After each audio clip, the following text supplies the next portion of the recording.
Hello, thanks for listening to the Total Knee Tips and Pearls podcast. This is Adam Rosen, your host. I'm a fellowship-trained orthopedic surgeon who specializes in joint replacement. In these episodes, I'm going to share with you a lot of my tips and tricks and review classic articles and current implant designs. Thanks for tuning in, and on with the show.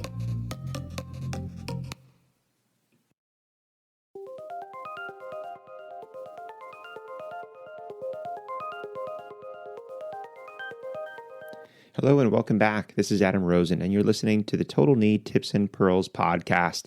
So again, if you're just tuning in, I am a fellowship-trained orthopedic surgeon, specializes in total joints. And this whole podcast, as you listen through, just trying to give you my brain, basically digitally. So all the things that I think about throughout whole season one is, total knees through office visit all the way through the steps of the surgery, what I'm looking at, what I'm thinking, and, what I'm doing for my patients post-operatively. And then, season two, a whole bunch of different topics there. So this season, I'm going to continue along with some of these classic articles because these classic articles and classifications are really important for us to all speak the same language. So you may get pimped, when you're standing up at your fracture conference or x-ray conference. But again, the main reason is that you know these, so in the future, when you're discussing and describing them, that you can kind of correlate what your friend or partner or colleague is saying, and in your brain have an idea of what they're talking about. And it's also important, too, when you're out in practice, because, when you're dictating and documenting, you have to be able to put into words. So it's on the paper as to what you see in the x-ray. I mean, we can always cut and paste. We have that ability nowadays of, hey, I saw this patient, I'm just going to send you the x-ray. But, you don't want to lose that ability to put into words, what you're seeing with your eyes. And this article goes into a lot of those things that we will classically talk about. So today's article is titled Modes of Failure of Cemented Stem-Type Femoral Components, a Radiographic Analysis of Loosening. This is by Tom Gruen, Greg McNeice, and Dr. Harlan Amstutz. And this is out of UCLA. It was published in CORR in 1979. So what they did, it was a radiographic study looking at 301 patients, 389 total hip replacements with an average follow-up of 3 years. And what they looked at specifically were these 7 zones, which have now been termed these Gruen zones. So if you think of an AP of a pelvis, and let's say we're talking about the left hip, making lines at the bottom of the tip of the stem, the below portion of the stem would be zone 4. Along the lateral side, you're basically, making 2 lines to divide it into 3 portions above. And then starting from the top lateral side would be zone 1, central lateral side, zone 2, distal third on the lateral side, zone 3. And again, below the tip is zone 4. And then coming up the medial side, distal medial third is zone 5. The central third on the medial side is zone 6, and the proximal third on the medial side is zone 7. So these were the 7 zones that they were looking at, and they were looking for looseness. And they define that as a fracture in the cement. So this is something that you may get asked. Well, how do you define looseness on an x-ray of a cemented implant? Well, a fracture of the cement, any gap or radiolucency either between the stem and the cement or between the cement and the bone. And what they also did is they looked at this chronologically over time. So they looked for chronologic failures of loosening. So this would be progressive changes in either the width or the length of these lucent lines, the appearance of sclerosis, the appearance of fragmentation, obvious gross motion where the stem has completely changed position, or a fracture of the actual stem. And this was a lot due to some of the metallurgy issues that they had back then. Not as commonly seen, but still seen. We see fractures, in stems and necks.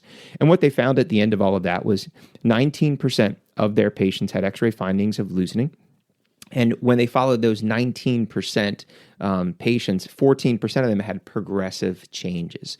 So, just kind of important information to kind of know back then, but obviously things have changed because if we look into a lot of the more recent studies, especially the registry studies, there's been a lot of studies where have shown the cemented stems actually outperformed the press fit or uncemented stems. So I think it is very operator dependent. I think in America, we tend to use a lot of press fit stems. And I unfortunately, I think a lot of people have lost that art of cementing well. So obviously, just because you put cement in a canal, if you don't do it well, it may fail. And you may have a higher failure rate in your hands if you're not very facile at cementing implants. But in people that do it on a regular basis, a lot of studies have shown that it can be equivalent in some studies, and in some studies even better. So the other thing, though, which is part of this, so we talked about Gruen zone. So in your head, again, AP pelvis looking at the left hip, 1, 2, 3 down the lateral side, 4 at the tip, 5, 6, 7 up the medial side. But also the important thing, which was also discussed in this, but was from a previous study, is the idea of these modes of failure. There were 4 modes of failure, and this was, described by McNeice and Gruen in 1976, so 3 years prior to the publication of this study.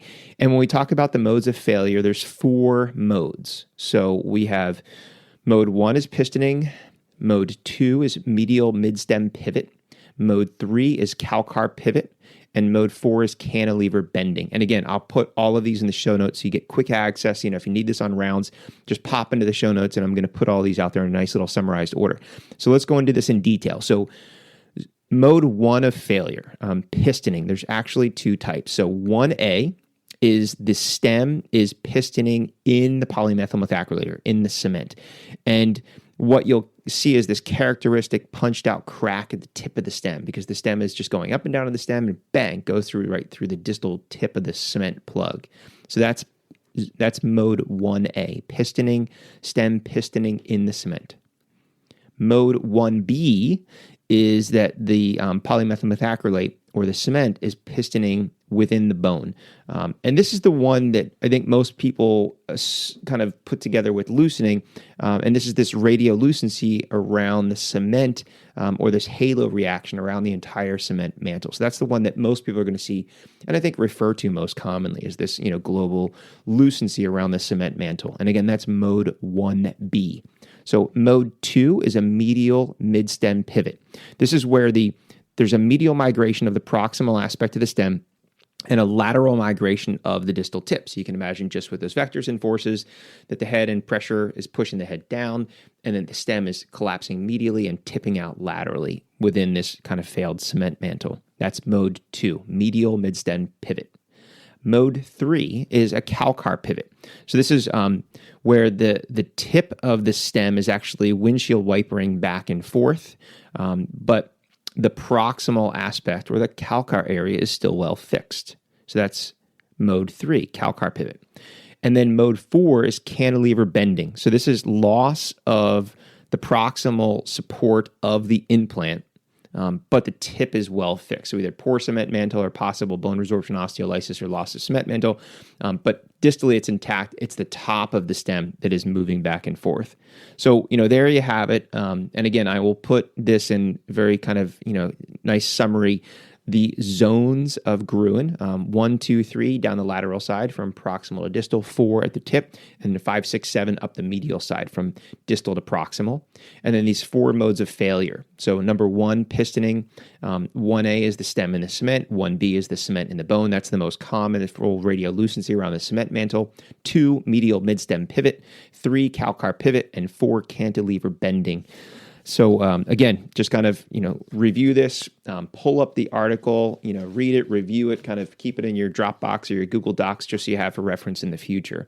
And, again, if you have other friends, colleagues in your program that you think would be interested, please share the information with them. It's really helpful if you take the time, go on iTunes, leave a review. It helps people like you that are looking for information like this find this podcast. And if you haven't already, please subscribe so you're going to get updated of all the new episodes that I'm trying to get up for you guys weekly.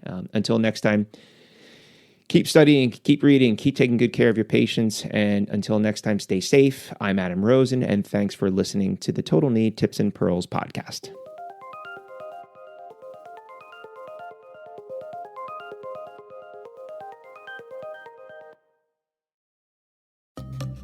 You've been listening to the Total Knee Tips and Pearls podcast. Make sure that you're subscribed so you'll be notified of future episodes. And please take the time to leave a review. It helps other people like you find the show. Until next time, stay safe.